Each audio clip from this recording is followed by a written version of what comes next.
Hello, this is your Congressman Michael Burgess. Last week, the House passed legislation that would require the President to adhere to the laws that Congress passes.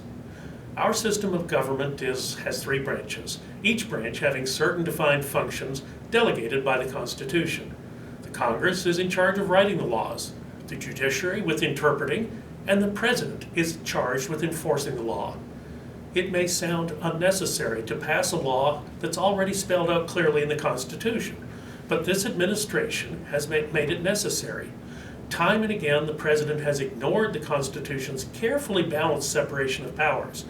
This White House continues to grant itself authority to amend the laws or even waive or suspend their enforcement. Obamacare, welfare, education, immigration laws, drug enforcement, or marriage laws, President Obama has simply been picking and choosing which laws to enforce. He even said, and I'm quoting here, "I refuse to take no for an answer," close quote. These words are especially surprising coming from someone who once taught constitutional law. The simple truth is that President Obama circumvents Congress when things don't go his way. We cannot continue to allow the President to ignore the limits of the Constitution. It's not the way our founding fathers envisioned our government to run, and it carries dangerous implications if left unchecked.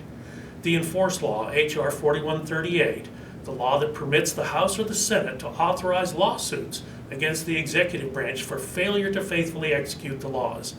As President Obama, who was then a senator, famously said in 2008, and quoting again, "One of the most important jobs of the Supreme Court is to guard against the encroachment of the executive branch on the power of other branches," close quote.